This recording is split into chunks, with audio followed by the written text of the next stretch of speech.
Salut à tous. Salut les potos et bienvenue dans cette nouvelle vidéo. On est toujours en Auvergne, on continue les travaux, les projets.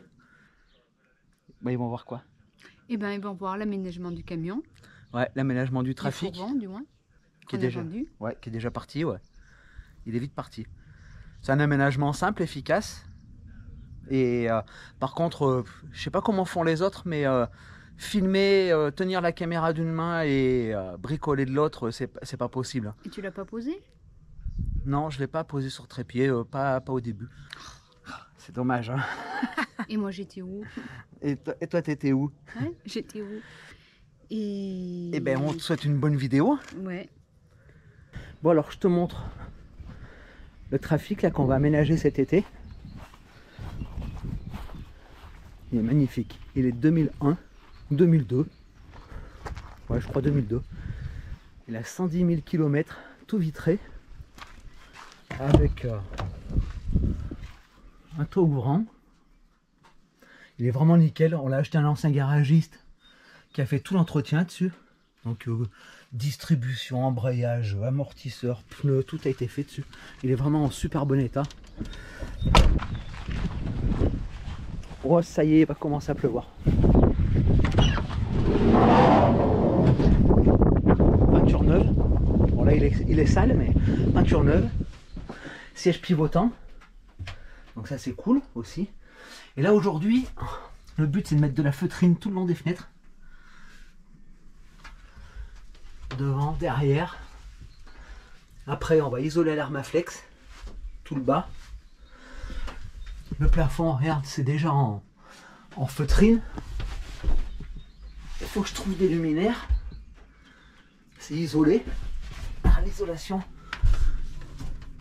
L'isolation c'est du multicouche. Il y a 2 couches de multicouche. Plus une sorte de mousse. Le toit ouvrant, ça c'est cool. Et puis ouais, il est vraiment nickel quoi. Regarde, pour fermer la porte. Voilà, c'est fermé, c'est pas, il n'y a pas besoin de claquer ou quoi que ce soit. Toutes les portes ferment nickel quoi. Parce qu'on a eu des utilitaires.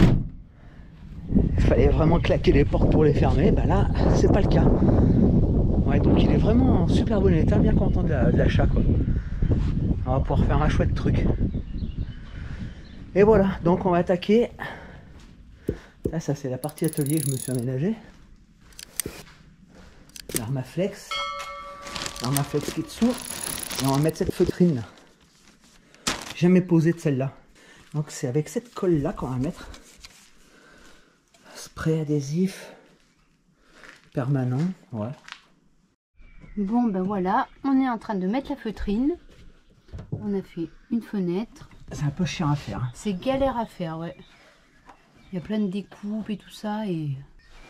Mais bon, ça va. On s'est pas trop mal démerdé, je trouve. Ouais, montre le résultat là. Voilà. Montre ce qu'on a fait parce qu'on n'a pas fait. Oui, oui. Là, c'est plutôt pas mal. C'est satisfaisant. Ouais. Et le soleil revient. Ça, c'est cool. C'est reparti. Et c'est reparti. On rattaque les travaux. On arrête la partie feutrine parce qu'on n'a plus assez. Oui. D'ailleurs, tu filmeras la feutrine comment c'est posé. Ouais. C'est trop classe. Et on va attaquer l'isolation. Tout en Armaflex, tout le bas. On va être en Armaflex. Elle montre la feutrine. Allez, je vous fais voir la feutrine. On n'a pas fini, on attend que... On doit recevoir d'autres. Voilà le résultat. On a bien travaillé. Et de ce côté, hop. Donc là c'est de l'isolation, c'est l'Armaflex 19 mm. C'est quasiment la meilleure isolation qu'il y a pour un van. Et nous c'est pareil, c'est ce qu'on avait mis. Et non, mais nous on avait de la place. Oui. Ah ouais, ah, puis en plus c'était pas ça, nous c'était la... C'était le coton recyclé. Oui, mais dans le camion on a de la place, on pouvait mettre 10 cm d'isolation. Ouais.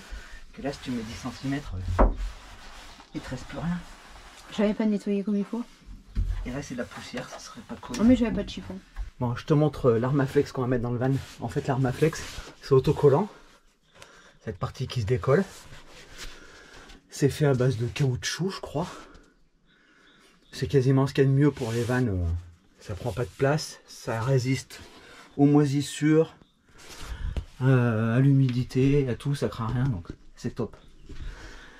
Allez, c'est parti pour le chantier. Et là voilà, la partie isolation c'est fait. Donc il y a des endroits, il y a 2-3 couches.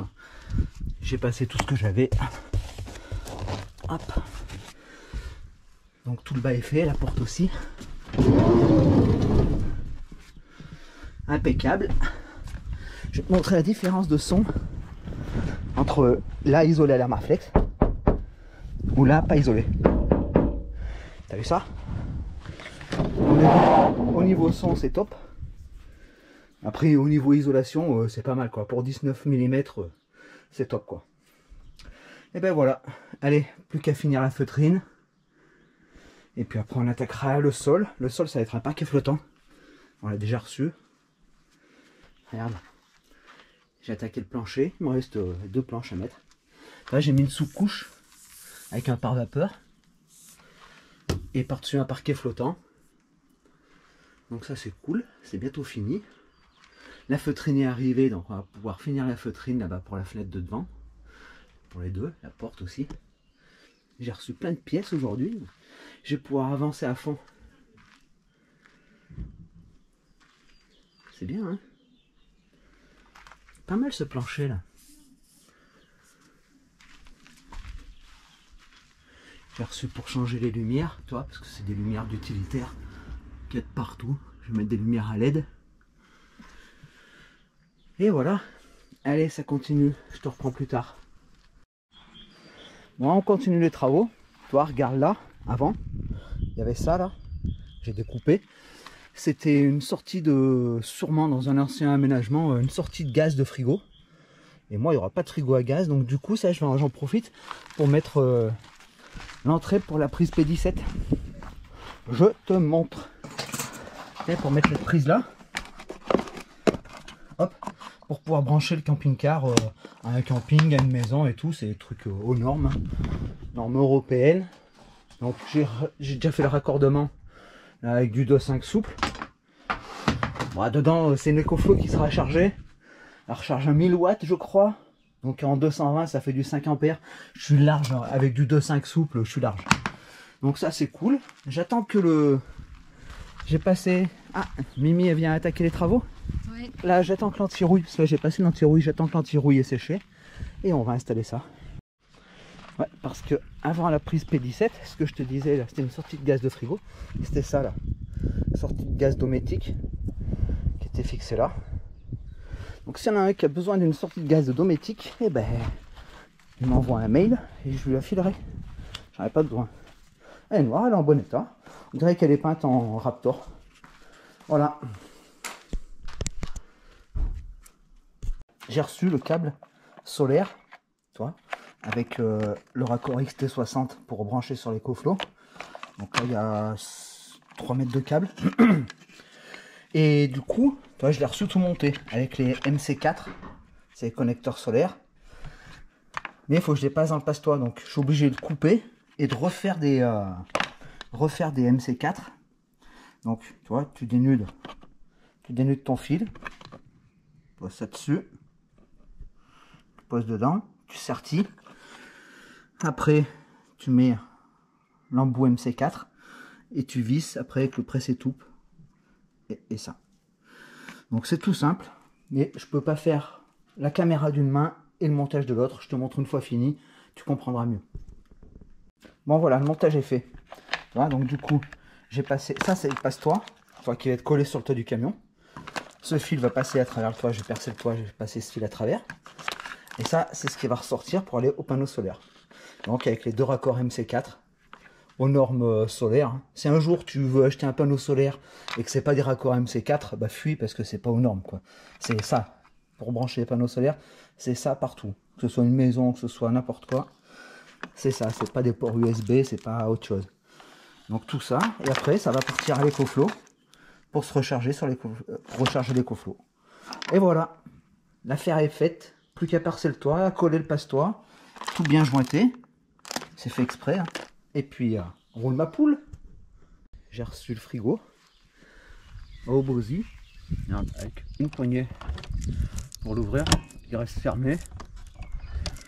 Panneau de contrôle. Une partie fraiseur. Aimanté. C'est top. Petit glaçon qui sont dedans.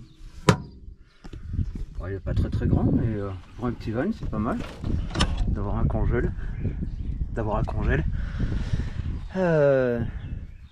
Donc il a compression, c'est comme un frigo de maison.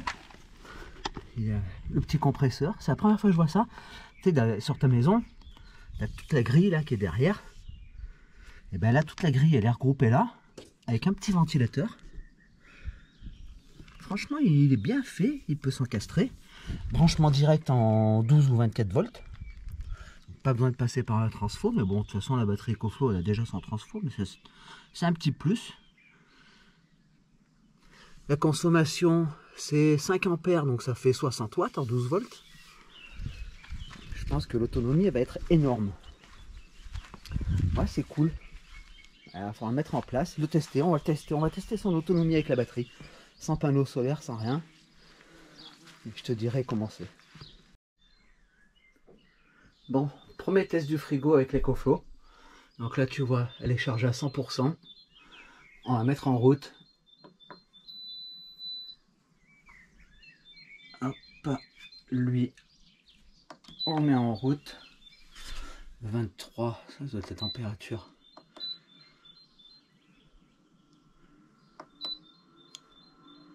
Ah, donc je l'ai réglé sur 0. Ah oui, et la température dedans, elle est de 23. On entend son petit ventilateur qui s'est déclenché. Là, on va le tester en conditions réelles dans le van, parce que j'aurais pu le tester dans l'écurie où il fait beaucoup plus frais, mais bon, autant le tester au chaud, voir combien de temps il va tenir. Là, ça m'annonce 22 heures, 23 heures, mais en fait, ça va pas être ça, ça va être beaucoup plus parce que le frigo ne tourne pas à 100%. Alors résultat, après 24 heures d'utilisation, hier on l'a démarré à 11h30 et il est 11h30 à peu près. Donc on a 32% de batterie, le frigo est toujours à 4 degrés. Hier soir on a bu une bière qui était restée dedans toute la journée, elle était bien fraîche donc 4 degrés c'est très bien. La batterie nickel, hein, 24 heures facile, sans panneau solaire, donc quand elle sera sur les panneaux solaires, ça sera illimité. Bon, verdict du test, eh ben, il est 20 h. Ça fait 33h30 que la batterie tourne, sans être branchée sur le panneau solaire. Le frigo est toujours à 4 degrés. Et la batterie, elle est à 10%. Donc ouais, je pense qu'on tient à 35, 36, 38 heures. Je suis content de moi, content de cette batterie. Et même du frigo aussi. Hein. Alors, je te montre, je vais te le montrer dehors, ça sera plus joli. La face arrière du camion. Regarde.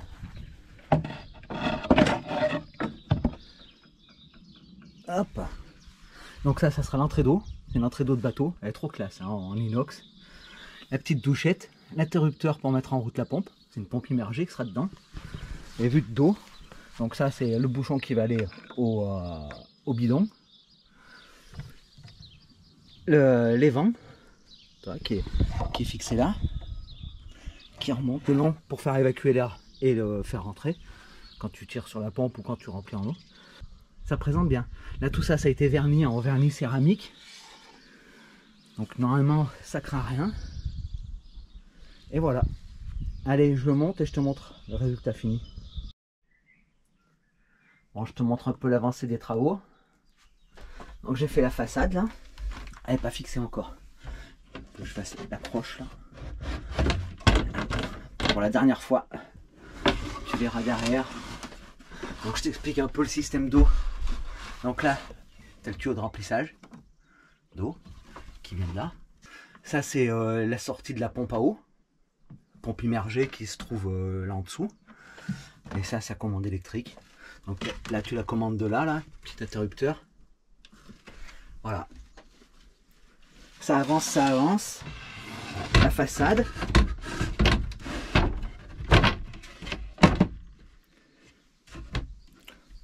Demain, j'attaque le côté du frigo et l'arrière.